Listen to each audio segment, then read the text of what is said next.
Is it okay? Okay. Hello, my name is Martina. I'm the co-founder of Lissons Poetique. Our brand is crafted crochet handmade swimwear.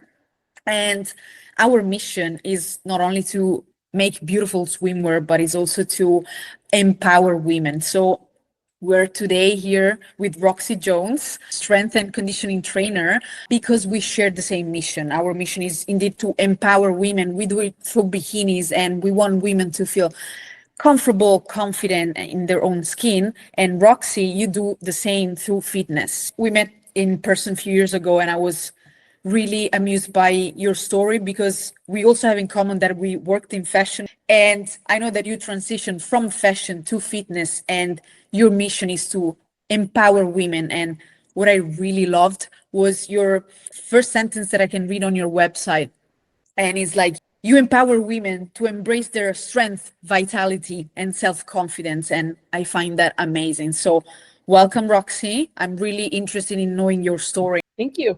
I'm really curious to know what made you decide that you wanted to change from fashion to fitness and make you choose that mission of empowering women through strength training? I think initially it came from a place of being dissatisfied with sitting at a desk. It's just not for me. I know other people don't mind it, but I really didn't love it. And I felt like the cyclical calendar of working in fashion, it was just creating so much waste. It's a lot of creation and destruction, and whatever design you create, it doesn't always make it to the end. That really bothered me.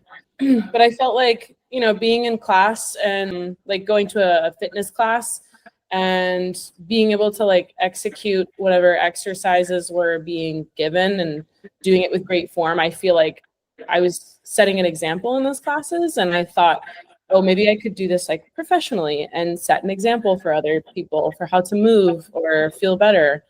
And so that's where it started to come together. And I think the strength training and empowering women came later along the journey. More so when I started training, lifting weights and attracting a certain clientele, I think that's when it started forming. And I realized, okay, this is my clientele. Even in the recent years, I've realized who my person is that I want to work with. Yeah. That's amazing. It's really interesting to me.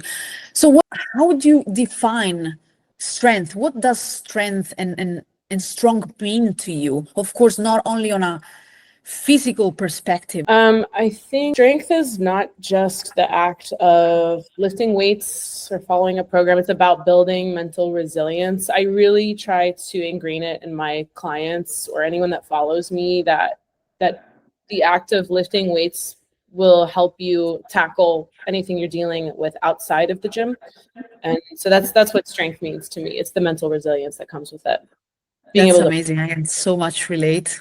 Really. Yeah, it's true, because you feel invincible if you have a difficulty and you see that as an obstacle, and then you do it. It's an obstacle until you don't do it, right? Yes, it's amazing. Yes. Yeah, absolutely. I've had people that I've worked with before that can't get past that feeling of difficulty, and they're the ones that don't stick with it or see success in strength training because they don't have it. It takes a certain type of person. Absolutely. I agree. So was there a moment where you were made to feel too much, too strong or too muscular or too different from what society wants women to be like? And how would you react nowadays? Because of course you're a different person now, right? You did a lot of work on yourself, you grew up. So how would yourself of today react to that situation? I don't think I've ever felt like I'm too much or too muscular, because I don't think I'm too muscular. I think I'm just lean, especially at the moment. And I've always, personally speaking, I feel like I've always been able to lean into my feminine, but also embody that strong woman. I think it's a certain energy. It's not a physical look. Does that answer the question? Yeah, absolutely. Because it happened to me, for example, I mean, you're also very tall, I'm sure. And as soon as I work out, I become like a square, So a lot of times people made me feel a little bit but are you sure you want to work out? You're gonna look muscular, so it happened to me that I felt maybe that I didn't want to train too much because I didn't want to look not feminine enough. So I was curious, as a trainer, or maybe some of your clients experience that kind of like, I don't want to say body shaming because it's like really negative. This would be like just a different shape. People are not used to seeing women maybe working out, or or maybe it's a country thing, maybe it's an Italy thing. I don't know. I was curious to know. I think it might be because I've heard this. Like, I have a couple of Asian clients, like Chinese clients, whose family members don't approve of lifting because they think it's going to make their daughter bulky. Yeah. So I've had to dispel that a bit. She believes that that's not true, and she loves lifting. I think our societal view is changing over time, like what we think is strong. Because I feel like weightlifting has become more prevalent. We started out like loving cardio and fitness and fitness classes, and now it's slowly transitioned to people realizing like, oh, we all need strength training. So I don't think we have to worry about that as much now. I think that, like I said, feminine is an energy. It's not a look.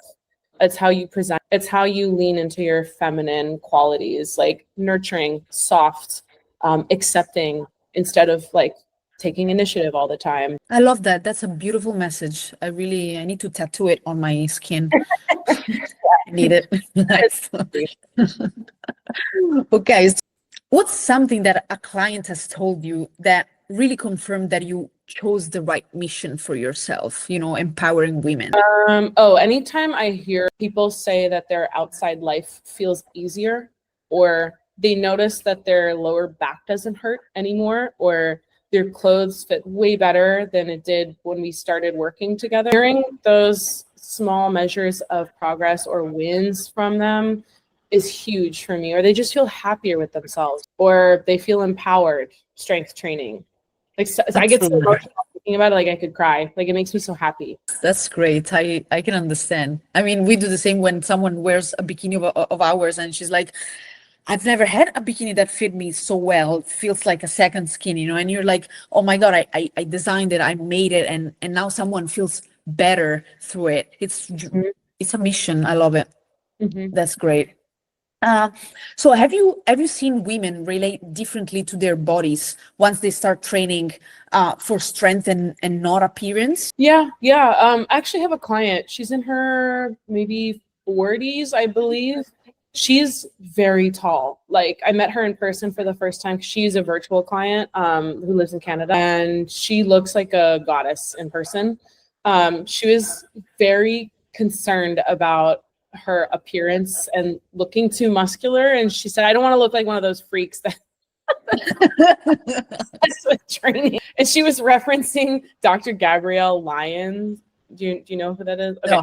She is. No. If you look her up, I can send her to you, her page. She's incredibly smart, but how she looks is like very she looks a little masculine, like some people would say. She looks very strong. She trains hard. But anyways, my client was very concerned about that, and she didn't want to be lifting too heavy because she was worried about how she would look. But then along the way with training virtually and following a program, which was so new for her because she was so used to doing HIIT training, she realized how good it felt to lift this way, and the changes that she's felt like physically, and also just like training for better form, that has been really rewarding to her. She's even gotten compliments from people out in public. Oh my God. Professional. She looks amazing. Like, I would love to look like her when I'm in my 40s. So I love that. That's great. Perfect. So when do you feel the most powerful, not just physically? Oh, I have a couple of moments. So I think one, obviously pulling a PR, like a new record, like a deadlift. Yeah. Oh, I love that feeling when I don't know if I can do it, and then it just comes up because I had the strength in me and I just tapped into it. That is the most amazing feeling. Like, I feel on top of the world for like several days. I think also expressing myself with personal style. Like, I love to dress up. I have I love my wardrobe. It's such a collection to me. I love it too. Follow you. Oh, my wardrobe. I meant you dressing up. No, I love your wardrobe. Thank you.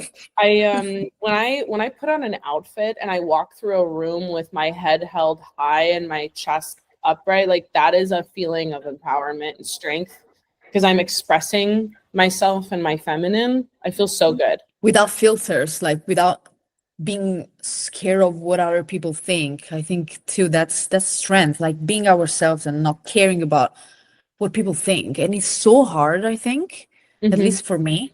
What after several years of being a coach, you built a community of strong women around you? What made you feel you wanted to build one? Or was it random, like just came with, with the training, with meeting people? It comes with time. I think, the energy you put out is what you're going to attract, and it slowly comes together. And I think it's become a community of women that have the same values. Like my clientele is very much like type A women that take initiative, that are in leadership positions in their job, that love to work hard, that are positive and support each other. So it's slowly come together over time. I think when, like, especially the small group training, when Yeah, the women interact and realize like what the support feels like, they start to have like friendships form, which is really beautiful to see. And that's where the community begins. And also, like, not just training people in person, but like getting to know them, making them feel welcome, seen, and heard and understood. I think that's what also builds community. And it's funny, a lot of my clients now go to my nail girl, and some of my clients go see my hair girl. It's like very connected now. I It's love that. yeah. Yeah. No, It's I can understand. It's like you feel supported. You don't feel, I think, I don't know, this is a digression, but I think after COVID, we realized we kind of needed a little more community, right? I kind of feel it. yes, I yeah. love being surrounded by people with good energy and doing things together and pushing each other to do better and more. I love that. Yeah, I Yeah, think humans crave connection. Like yeah, we're not meant to be on our own. We need community. Yeah. definitely. That's Yeah, something yes, that, yeah, I really definitely. Me too. So what is the role that this community played in your personal journey, both as a coach and as a woman? that's a What tough what question. does this give you that you can't access alone, you know? The community itself provides me with a purpose in this world, as a whole, and not just the fitness community. It makes me believe in what I'm doing, that like I am actually generating change, that I am changing people's perception of themselves, and also driving them to want more. And yeah, I think that answers the question. So there is this lingering feelings that women should be, graceful, skinny, delicate, not too loud, not too visible. And what are some trends that you're witnessing that make you realize that, let's say, standards are changing, like femininity standards are changing? Well, I think it's interesting to pay attention to like a body shape trend over time and what is popular, because I think that skinny standard that was really appealing to people was very popular like in the 90s, having no shape, just being, skinny, straight, flat board. And now that we're realizing that strength training actually adds shape to the body, I think now it's sort of it's shifted societal standards. Now we really like shape, we like curve. Everyone wants an ass now. Everybody wants it in 2 days, Yes. It And doesn't now happen overnight. ass, except with weightlifting, like that's how you change it. So I think that has shifted a lot.